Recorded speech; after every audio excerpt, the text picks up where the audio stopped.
Hi everyone, today I'm going to show you how to crochet a flat circle. So this is working in the round and we're going to work in UK treble crochets or US double crochet. To do this you'll need your hook and yarn, but also a stitch marker comes in really handy. So start with a slip knot on your hook and we're going to chain 4. 1, 2, 3, 4. We're going to join this into a loop by slip stitching into the very first chain you've made. So insert your hook, yarn over, pull through them both, and you can see now that that chain has been brought around into a circle. It's important to find the very center because we're going to work into it.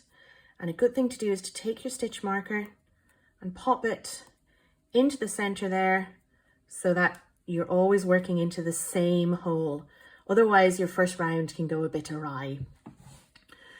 So we're going to chain 3 and we're working in the round. A chain 3 is going to count as a stitch. So this is the equivalent of a treble crochet and we're going to work 11 more into that hole so that we have 12 stitches in total. So yarn over, insert and work around.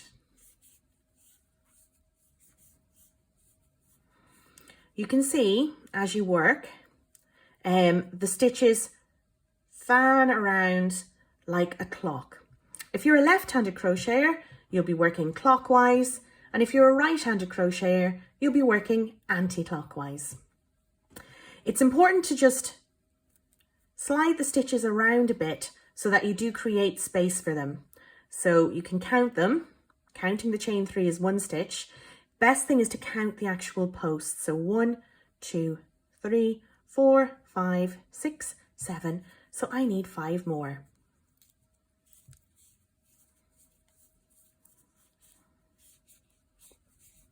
There we go. The stitch marker can start to get in the way, but once the hole is established, you can pop it out. There we go. We've got 12 stitches working round into a circle. 1, 2, 3, 4, 5, 6, 7, 8, 9, 10, 11, 12. So we need to join that circle now. Working into the 3rd chain of your first stitch, so 1, 2, 3, we're going to slip stitch. Now, it's best if you can catch 2 loops of that chain because that just makes it a little bit more secure. Yarn over, pull through them both, and we've got a nice circle. So this circle is 12 stitches around. And if you imagine the circumference here to work the whole way around in the next row, you're going to need more than 12 stitches. And in fact, 12 is going to be our base number for this circle. So we're going to increase 12 stitches each time. So if we've got 12 stitches here, if we're going to increase by 12, we need to have 24 stitches in the next round. That means that we're going to have to work 2 stitches into each stitch along. So we're going to chain 3 to start our row. And I am going to work now into the first true treble crochet of the row, which is this one here. And we're going to work 2 into that. There we go. And we're going to work 2 into each stitch around.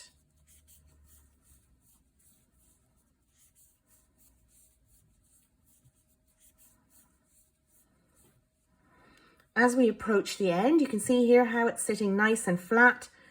We've got 2 stitches into this last treble. And if you count your stitches, you'll find you've got your chain 3 here, and then 2, 4, 6, 8, 10, 12, 14, 16, 18, 20, 22. We need 24. So our chain 3 is currently without a partner. I'm going to pop a treble just into the base stitch here that the chain 3 is coming out of. And this then gives its last partner, and we're going to slip stitch into the 3rd chain. Like we did before, make sure you catch 2 strands, yarn over and pull through. You can lie your circle nice and flat.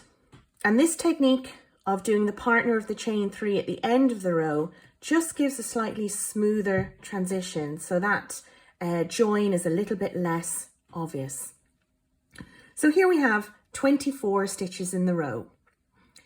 As I said, we need to add 12 stitches each time, so our next row should have 36 stitches. To do that, well, we can't increase in every single stitch, so we need to alternate. So we'll chain our 3 again. Now into the first true treble of the row, we're just going to work a single treble crochet. And we're going to work 2 into the next one. And we're going to alternate this the whole way around. An individual stitch and a pair in the next one.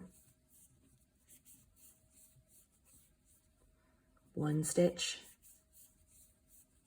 and then a pair.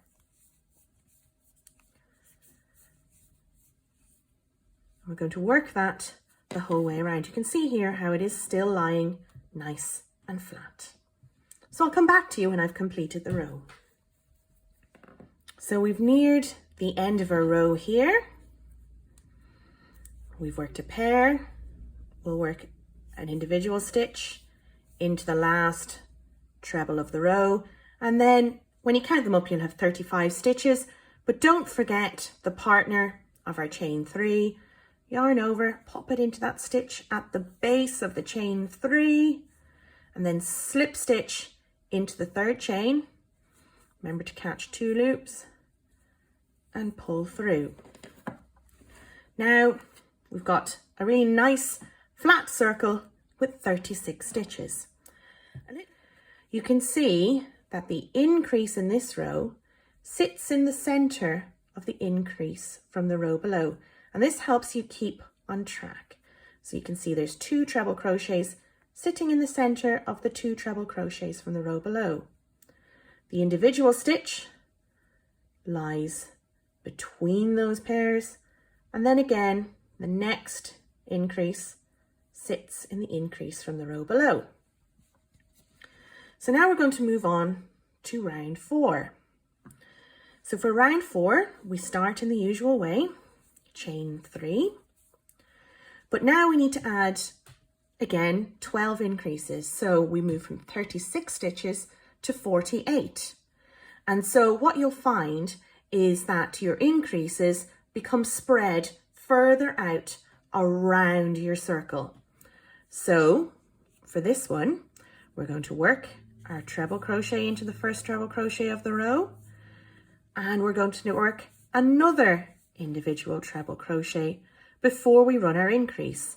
And again, that increase is going to lie in the center of the increases from the previous row. So yarn over, and we're going to put 2 stitches into this place. So we're going to work this again, alternation. We're going to do an individual treble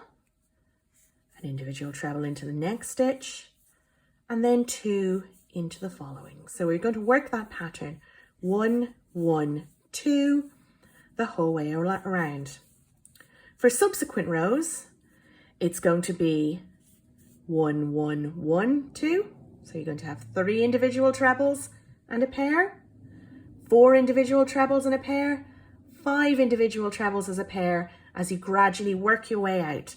So those 12 increases are spread evenly around your circle, but they become further and further apart from each other. And that will keep your circle nice and flat and your increases nice and even. So here we go. So an individual treble,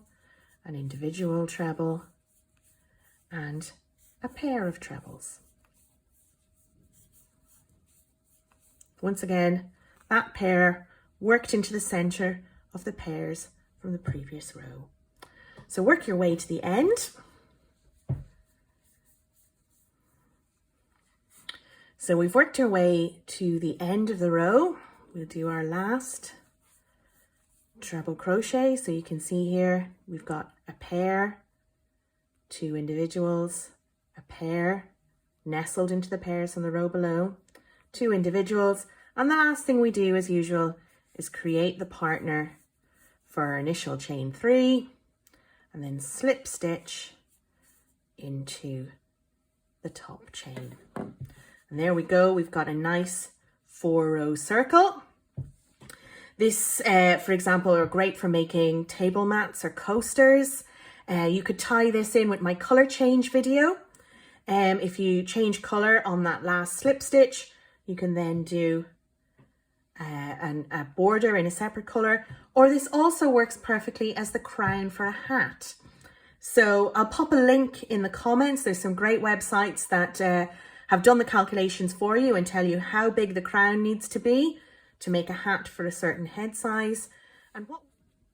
So to make a hat, you just then, once you've made the crown, you just start to work treble crochets, but with no increases, and the sides will start to curve around.